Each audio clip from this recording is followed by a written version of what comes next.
नमस्कार दोस्तों, आर के क्लासेस के इस ऑनलाइन प्लेटफॉर्म पर आप सभी का हार्दिक स्वागत है। तो चलिए बिना वक्त गवाए हम शुरू करते हैं कि रीट में स्टूडेंट के समक्ष सबसे बड़ी समस्या ये आती है कि रीट में भाषाओं का चयन किस प्रकार करें। रीट में एक भाग होता है, देखिए, कि भाषा एक और भाषा दो। तो हम इन भाषाओं का चयन किस प्रकार करें, सभी विद्यार्थियों के मन में ये प्रश्न उठता है कि भाषा एक कौन सी लें, भाषा दो कौन सी लें।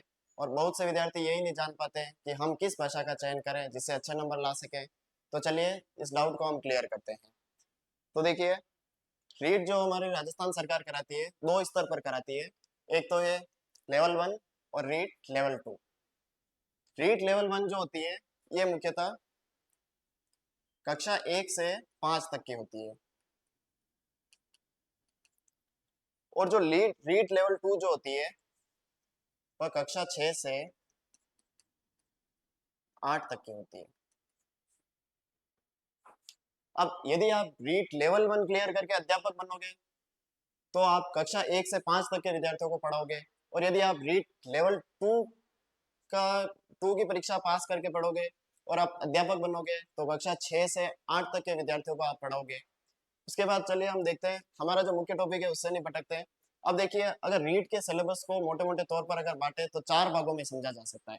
तो देखिए, इसमें पहला भाग जो होता है मनोविज्ञान का, दूसरा भाग जो होता है भाषा एक का, तीसरा भाग होता है भाषा दो का, और चौथा भाग विषय का होता है। विषय के अंतर्गत अगर हम देखें तो इसमें कोई खास बात नहीं है। इसमें एक तो ईवीएस होता है और एक मैथ्स होती है। और मनोविज्ञान दोनों में कॉमन है, चाहे रीट लेवल 1 हो चाहे रीट लेवल 2 हो, इसमें मनोविज्ञान आपको पढ़ना ही है, यानी साइकोलॉजी। ये जो होती है, दोनों में इसका सिलेबस भी सेम है। यदि आप अच्छे से तैयारी करो तो इसमें अच्छे से नंबर ला सकते हो। मनोविज्ञान आपको दोनों में पढ़ना ही है, बस कुछ कठिनाई का स्तर लेवल 2 में ज्यादा रहता है और लेवल 1 में कम रहता है। अब देखिए, अगर इनके अंकों का विभाजन करें तो ये जो मनोविज्ञान है, ये 30 नंबर का होता है। और भाषा एक जो होती है, वो भी 30 नंबर का भाग है। और जो भाषा दो है, ये भी 30। और जो विषय होता है इसमें, उनके तो 60 नंबर का होता है। अब हम ये देखते हैं कि भाषा एक और भाषा दो में ये 30 प्लस 30, ये 60 नंबर कैसे अर्जित करें। कोई भी विद्यार्थी अगर थोड़ी सी भी मेहनत करे तो इस भाषा एक और भाषा दो में 60 में से लगभग 59 या 60 नंबर आसानी से ला सकता है। बस जरूरत है तो थोड़ी मेहनत की। तो अब देखते हैं, चलिए, कि हम किस भाषा का चयन करें, भाषा एक कौन सी लें, भाषा दो कौन सी लें। तो देखते हैं। अब जो हमारे राजस्थान में ज्यादातर विद्यार्थी भाषाओं का चयन करते हैं, तो राजस्थान में इन मुख्यतः 3 भाषाओं का चयन करते हैं। तो देखते हैं, एक भाषा है हिंदी, दूसरी होती है अंग्रेजी,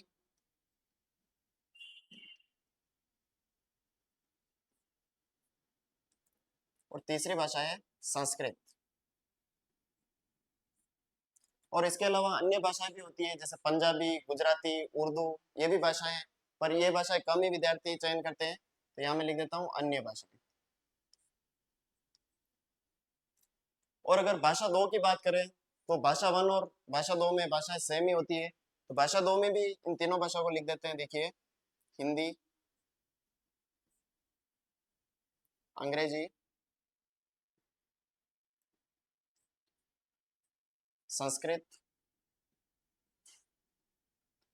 और अन्य भाषाएं।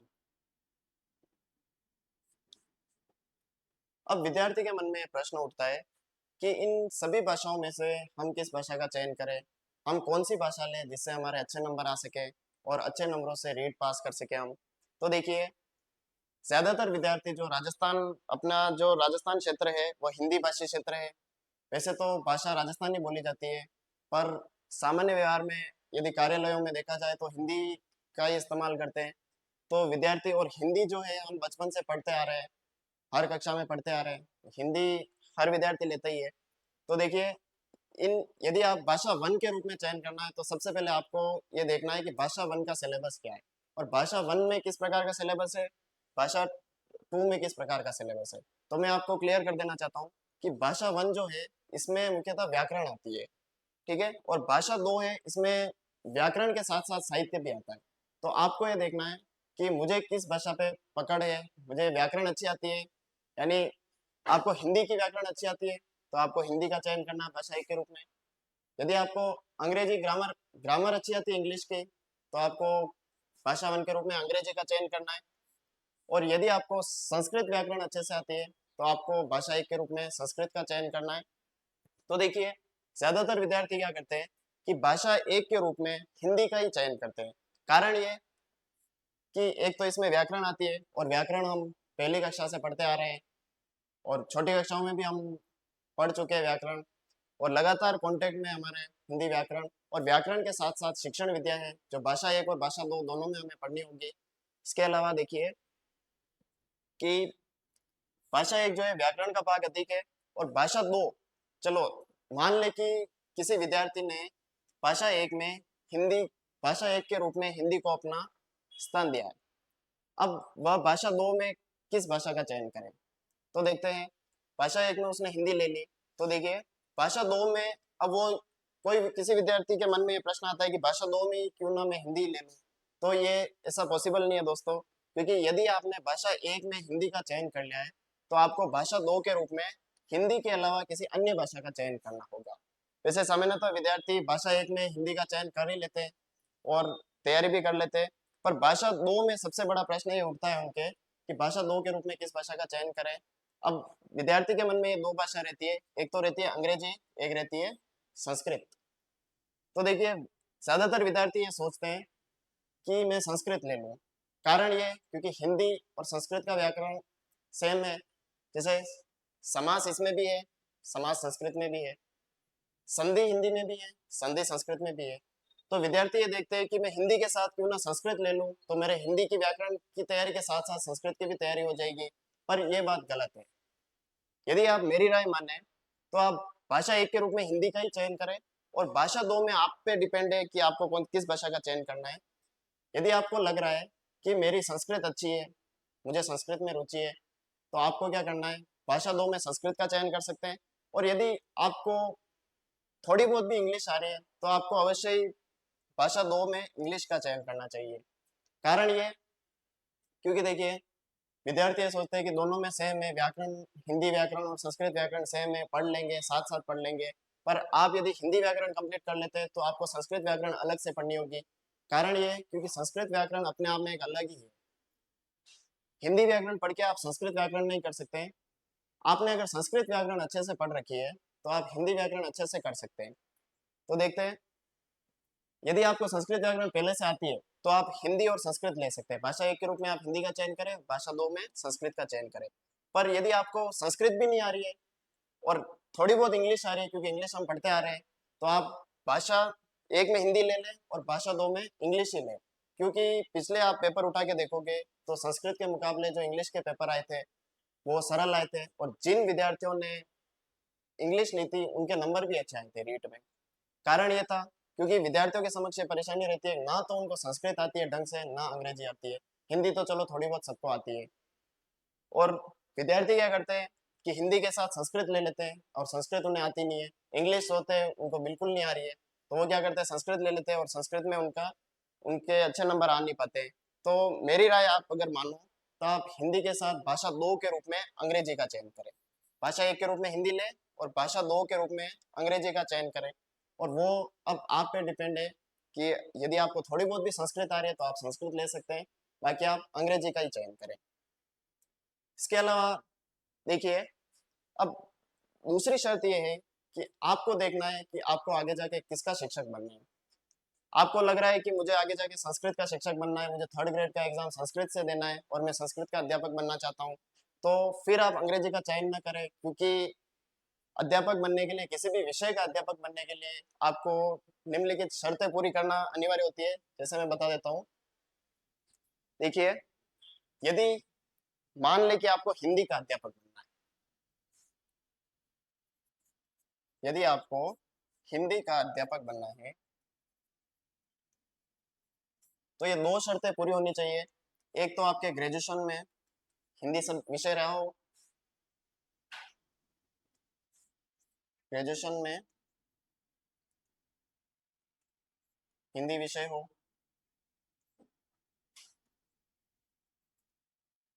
और दूसरी शर्त ये है कि आपने रीट में भाषा एक या भाषा दो में से किसी एक भाषा के रूप में हिंदी का चयन किया हो। तो मैं यहाँ लिख देता हूँ, रीट में भाषा एक या दो में से कोई एक भाषा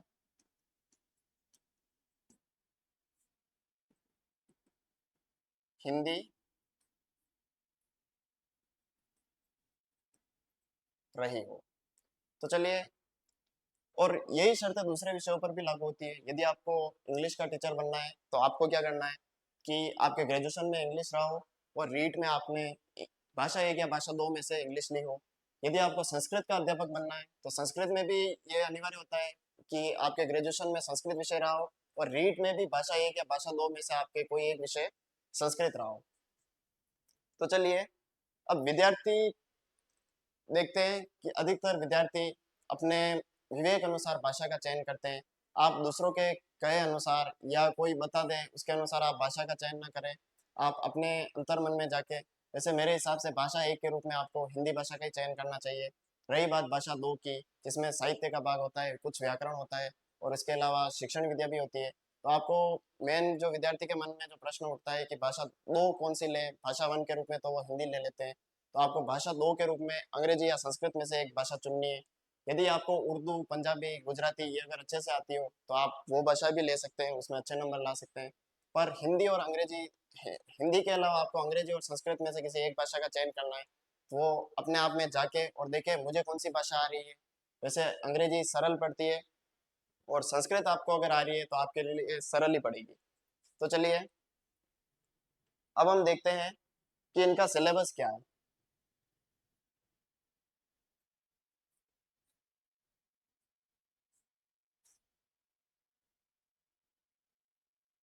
तो देखिए, यदि किसी विद्यार्थी ने भाषा एक के रूप में हिंदी का चयन किया है तो ये सिलेबस आपके सामने है। जैसे कि अंक मैंने बताए थे, कुल 30 अंक का होता है और इसमें 30 प्रश्न आते हैं और 30 एक नंबर का एक प्रश्न होता है।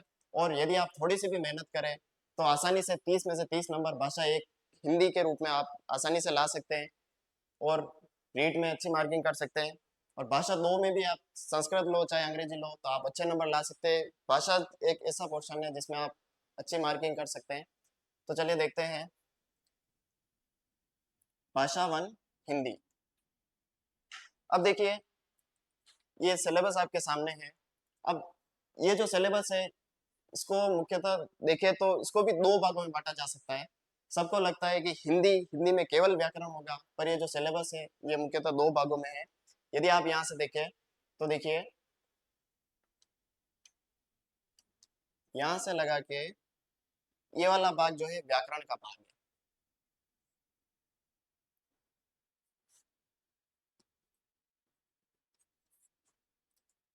और ये जो नीचे वाला भाग है ये है शिक्षण विज्ञान।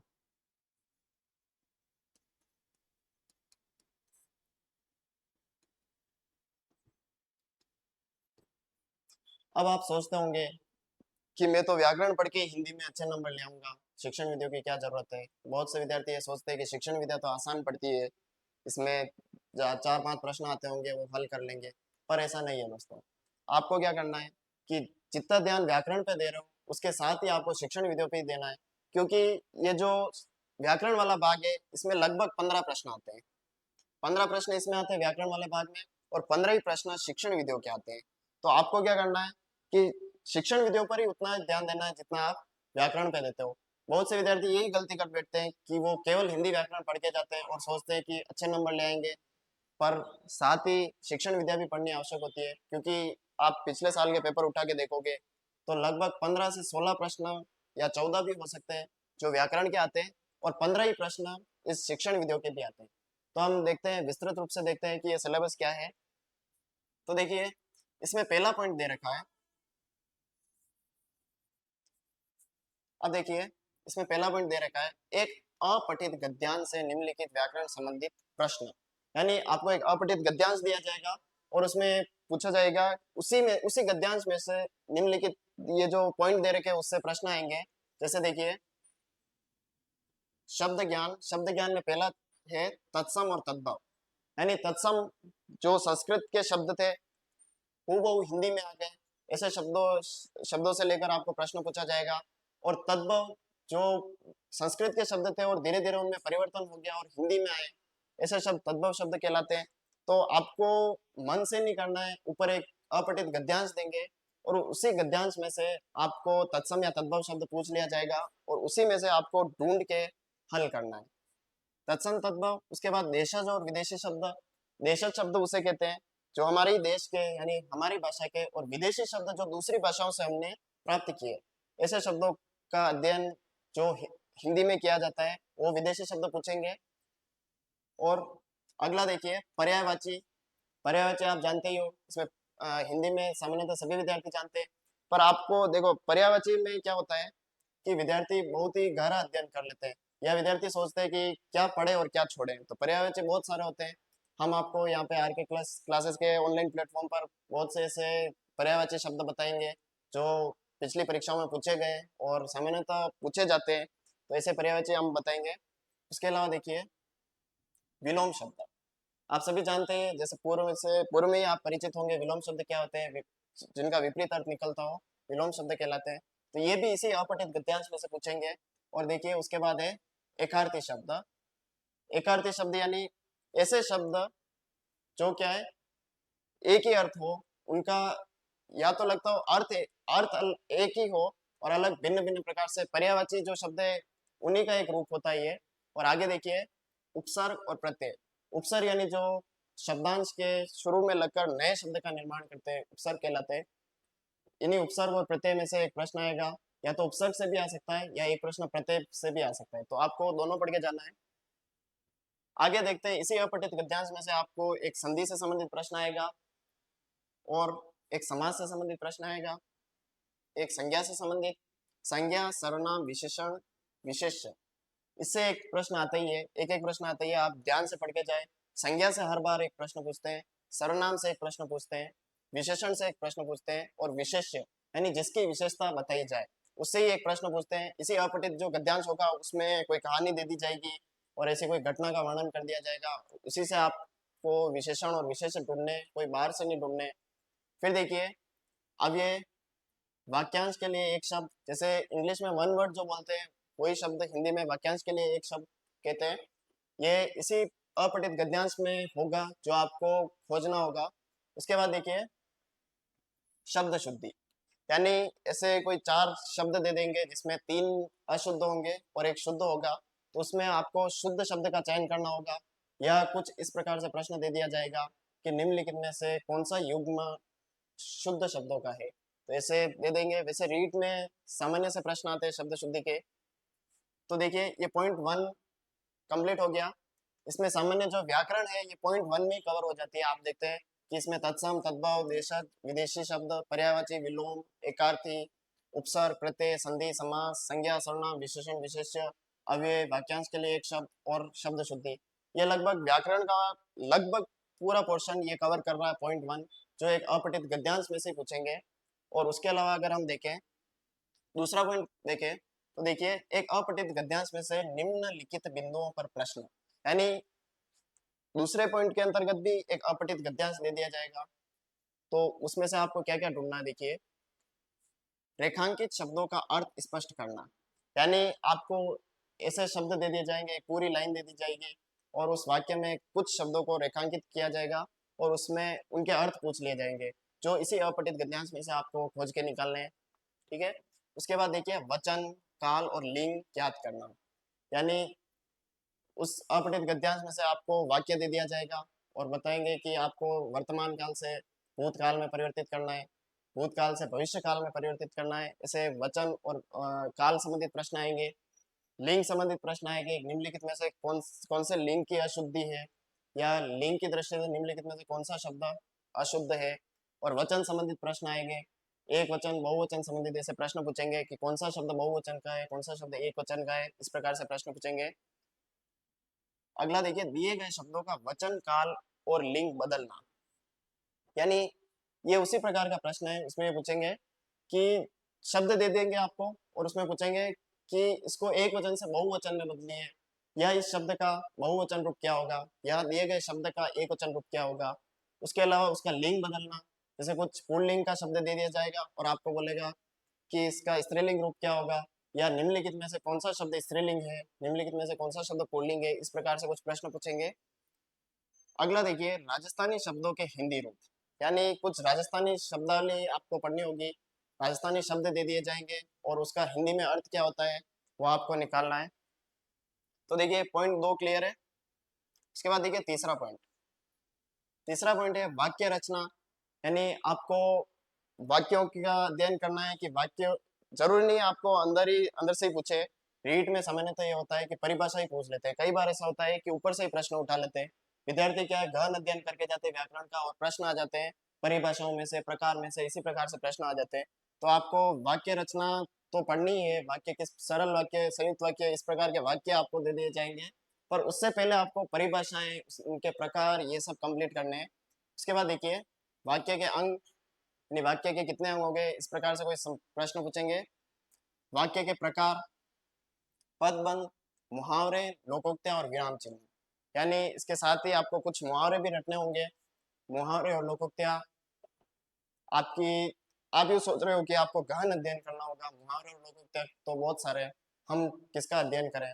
तो आपको ये देखना है कि रीट में जो है सामान्यतः 12वीं तक का स्तर रहता है कठिनाई का। तो अभी जो 9, 10, 11, 12 में जो हिंदी व्याकरण की किताब चल रही है, उसमें उसमें जो मुहावरे और लोकोक्तियां हैं वो अच्छे से पढ़ के जाएं, हर साल प्रश्न उसी में से पूछते हैं। और देखिए विराम चिन्ह, आपको चिन्ह दे दिए जाएंगे और पूछेंगे कि ये इस चिन्ह का प्रयोग कहाँ पे होगा, इस चिन्ह निम्नलिखित में से इस लाइन में किस चिन्ह की कमी है, किस चिन्ह का प्रयोग कहाँ पे करेंगे, इस प्रकार से कुछ प्रश्न पूछेंगे। तो देखिए ये पूरा जो भाग हमने पढ़ा था ये व्याकरण वाला है। यानी व्याकरण में आपको ये सामान्य सी चीजें पढ़नी है और ज्यादा गहन अध्ययन तो करना है आपको, पर ज्यादा डीप नहीं उतरना है। रीट में ऊपर ऊपर के प्रश्न पूछते हैं, आपको परिभाषाएं, प्रकार, ये भी अच्छे से पढ़ के जाना है। और उसके अलावा आपको, आप अगर थोड़ी सी भी मेहनत करें तो व्याकरण में जो 15 नंबर का जो भाग आता है, उस 15 में से 15 नंबर आसानी से ला सकते हैं। तो चलिए अब हम देखते हैं शिक्षण विधि पर जाते हैं। तो देखिए ये जो भाग है पॉइंट 4, 5 और 6, ये जो है शिक्षण विधियों का भाग है। अब आपके मन में ये प्रश्न उठता होगा कि शिक्षण विद्या क्या है, इससे पहले आपने कभी सुना नहीं होगा। तो देखिए आपने अभी तक जो पढ़ी है वो हिंदी सिर्फ व्याकरण पढ़ी है या कुछ साहित्य का कुछ भाग पढ़ा होगा, पर यहाँ पे आपको रीट में शिक्षण विद्या भी पढ़नी है। शिक्षण विद्या ये होती है कि यदि आप भविष्य में हिंदी के अध्यापक बनोगे तो आप हिंदी विषय को किस प्रकार पढ़ाओगे, यानी आपके जो विद्यार्थी होंगे उनको हिंदी किस प्रकार से सिखाओगे। तो शिक्षण विद्याओं में यही चीजें सिखाई जाती है कि आपको अध्यापक बनने के बाद शिक्षण विद्या, आपको अध्यापक बनने के बाद किन किन शिक्षण विधियों का प्रयोग करना है जिससे विद्यार्थी आसानी से सीख सके और हिंदी में माहिर हो सके। तो देखते हैं, इसमें देखिए पहला पॉइंट है भाषा की शिक्षण विधियां, यानी हिंदी को पढ़ाने के लिए अलग अलग प्रकार की शिक्षण विधियां होती है।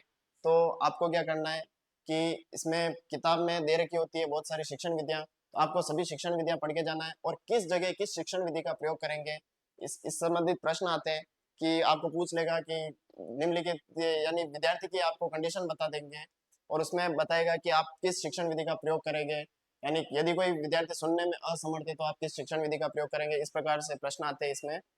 देखिए और अगला है भाषा शिक्षण के उपागम, भाषा दक्षता का विकास, यानी भाषा शिक्षण के कौन कौन से उपागम है इसमें ये पढ़ेंगे। और भाषा दक्षता का विकास यानी हिंदी में भाषा, हिंदी भाषा का विकास किस प्रकार किया जा सकता है किसी विद्यार्थी में, ये चीजें आप पढ़ेंगे इसमें। तो देखिए पॉइंट 2 में देखिए भाषाई कौशलों का विकास, यानी भाषा भाषा के जो कौशल होते हैं जैसे कि सुनना, बोलना, पढ़ना, लिखना, ये जो चारों कौशल है, इन कौशलों का विद्यार्थी में किस प्रकार विकास करेंगे, इससे संबंधित प्रश्न पूछेंगे आपको।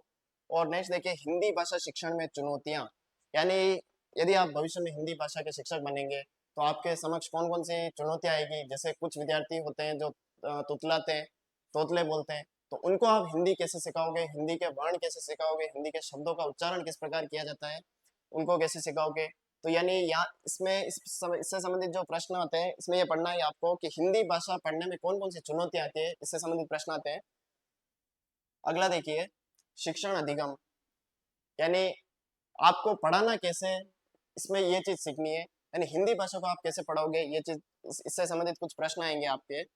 और शिक्षण अधिगम सामग्री, यानी आप देखिए कि यानी हिंदी हिंदी को पढ़ाने के अलग अलग तरीके होते हैं, और हिंदी को पढ़ाने के लिए वैसे हिंदी में कोई सामग्री की आवश्यकता होती नहीं है, बहुत ही कम आवश्यकता होती है। गणित विज्ञान जैसे विषय में बहुत सी शिक्षण अधिगम सामग्रियों की आवश्यकता होती है, पर इसमें आप यही पढ़ेंगे कि हिंदी विषय पढ़ाने के लिए आप किन किन सामग्रियों का उपयोग कर सकते हैं, जिससे विद्यार्थी जल्दी से जल्दी हिंदी सीख सके। उसके बाद देखिए, पाठ्य पुस्तक, बहुमाध्यम एवं शिक्षण के अन्य संसाधन, यानी हिंदी पढ़ाने कौन कौन से माध्यम है और शिक्षण के कौन कौन से संसाधन है, इसका अध्ययन आप इस भाग में करेंगे। तो देखिए, आप अगला पॉइंट देखिए, भाषा शिक्षण में मूल्यांकन, यानी अब आपने जो पढ़ा दिया है, हिंदी भाषा का अध्ययन करवा दिया है, शिक्षण करवा दिया है, और इसमें ये देखना है कि विद्यार्थी कितना सीखा है, यानी विद्यार्थी का मूल्यांकन किस प्रकार करेंगे।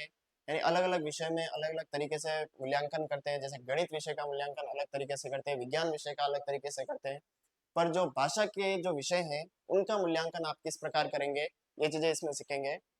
नेक्स्ट देखिए, उपलब्धि परीक्षण का निर्माण एवं समग्र एवं सतत मूल्यांकन। अब देखिए, इसमें देखा जाता है कि आपने जो विषय पढ़ाया है, यानी विद्यार्थी ने कहाँ तक सीखा है, ये जांच की जाती है। और समग्र एवं सतत मूल्यांकन, यानी जो आप हिंदी के शिक्षक बन जाएंगे उसके बाद आपको किस प्रकार से मूल्यांकन करना है। यानी इसमें एक तो पूरा मूल्यांकन होता है कि विद्यार्थी ने क्या क्या सीखा है, एक सतत मूल्यांकन यानी निरंतर चलने वाला मूल्यांकन जो विद्यार्थी का यानी समय समय के अनुसार लेना पड़ता है। यानी विद्यार्थी कितना सीखा है, कुछ कुछ भाग में इसमें अध्ययन करता है शिक्षक कि विद्यार्थी ने कितना सीखा है, अब और कितना सिखाने की आवश्यकता है।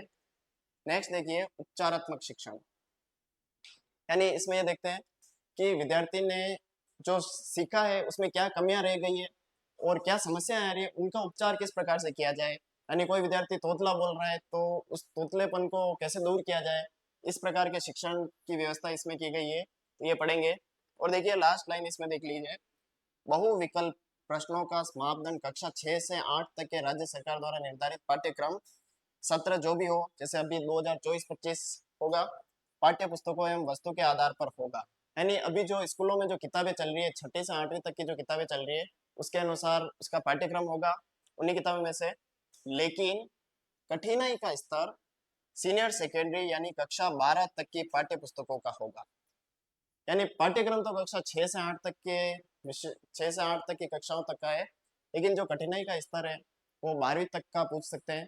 तो आपको क्या करना है, सीधा 9, 10, 11, 12 में जो हिंदी व्याकरण की पुस्तक चल रही है उसी का अध्ययन करना है। ज़्यादा कोई डीप किताब नहीं पढ़नी है आपको, ना ज़्यादा डीप घुसना है इसमें। आपको केवल जो 9वीं 10वीं 11वीं 12वीं में जो किताबें चल रही है उन्हीं को पढ़ना है, और उसी में से देखना है कि कौन कौन से मुहावरे हैं, कौन कौन सी लोकोक्तियाँ हैं, यानी कितने प्रकार हैं, इसमें जो परिभाषाएं हैं उसी में से रटनी है, उसी में से सीधी परिभाषाएं पूछ लेते हैं। तो उम्मीद है आपको भाषा वन हिंदी का सिलेबस समझ में आ गया होगा। इसमें यदि आप मेहनत करें तो 30 में से 30 नंबर आसानी से ला सकते हैं।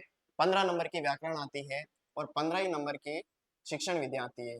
अब इसमें एक दो नंबर ऊपर नीचे हो सकते हैं, कभी ये 16 प्रश्न भी हो जाते हैं, कभी शिक्षण विधियों के 16 प्रश्न हो जाते हैं, तो उससे आपको घबराना नहीं है। आपको अच्छे से बराबर वेटेज दोनों का है, तो आपको दोनों को समान समय देना है, एक जैसा समय देना है।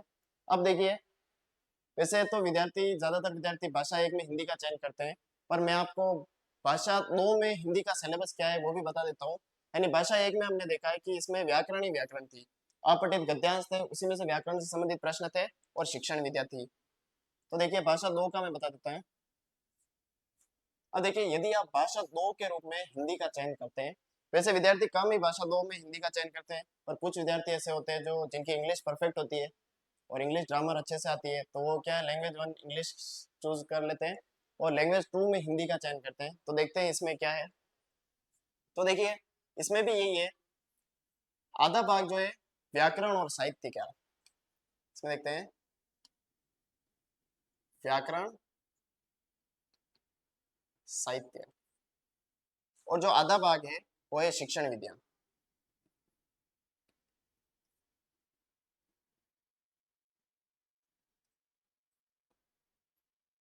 और इसमें देखते हैं, पहला पॉइंट देखें, एक अपठित गद्यांश पर आधारित निम्नलिखित व्याकरण संबंधित प्रश्न। यानी व्याकरण इसमें भी है, ऐसा नहीं है कि पूरा साहित्य ही है, व्याकरण के साथ साथ कुछ भाग साहित्य का ही है, वैसे दोनों का सिलेबस देखा जाए तो एक जैसा ही है, परंतु इसमें कुछ भाग आपको साहित्य का ज्यादा पढ़ना पड़ता है, इसलिए विद्यार्थियों के लिए कठिन हो जाता है। आपको यदि हिंदी अच्छे से आती है, यदि आप केवल व्याकरण पढ़ के अच्छे नंबर लाना चाहते हैं या और साथ ही शिक्षण विधियों का अध्ययन करके अच्छे नंबर लाना चाहते हैं, तो भाषा एक में आप हिंदी का चयन करें।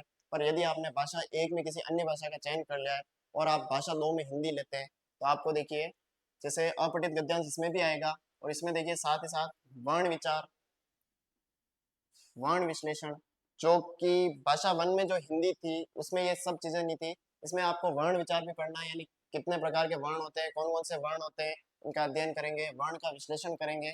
इसमें शब्द ज्ञान में देखिए तत्सम, तद्भव, देशज, विदेशी शब्द, युग्म शब्द, यानी ये भाषा वन में भी थे, तत्सम, तद्भव, देशज, विदेशी शब्द ये सेम ही है। उपसर्ग पढ़ते हैं, भाषा वन में, वन की हिंदी में भी थे, भाषा दो की हिंदी में ही है। संधि समास, संधि समास उसमें भी हमने देखे थे और इसमें भी है। शब्दों को शब्दकोश क्रम में लिखना, ये देखिए दोस्तों इसमें अलग चीज है, इसमें कि शब्दों को शब्दकोश में लिखना, जैसे इंग्लिश में हम जमाते हैं डिक्शनरी के अनुसार शब्दों को जमाते हैं, तो हिंदी में भी शब्दकोश होता है, शब्दकोश के अनुसार शब्दों को जमाना पड़ता है। तो भाषा दो में इन्होंने जो है व्याकरण के साथ साथ शब्दकोश भी दे दिया है। आपको प्रश्न आएगा कि शब्दकोश में दूसरे नंबर पर कौन सा शब्द लिखा जाएगा, इस प्रकार से शब्द देंगे और आपको जमा कर लिखना है। फिर देखिए शब्दों के मानक रूप लिखना, यानी मानक रूप यानी हिंदी में हम सामान्यतः जो शब्द लिखते हैं वो गलत भी लिखते हैं और हम उन्हें सही मानते हैं, परंतु कुछ शब्द जो होते हैं उनका मानक रूप अलग होता है। जैसे उदाहरण के तौर पे मैं बता देता हूँ, जैसे हम लिखते हैं विद्यालय, ये जो विद्यालय हम ये सोचते हैं कि हमने जो लिखा है ये सही है, पर ये विद्यालय जो है ये मानक रूप नहीं है। हिंदी में मानक रूप में जो विद्यालय लिखते हैं वो लिखते हैं विद्यालय, वि द के नीचे हलंत आधा द या ल य। इस प्रकार से ये मानक रूप है, तो आपको बहुत से शब्द ऐसे दे दिए जाएंगे, यानी आपको ये लगेगा कि ये शब्द सही है, परंतु आपको ये चुनना है कि इसका मानक रूप क्या है, इस प्रकार से प्रश्न आपको देंगे मानक रूप में। अगला देखिए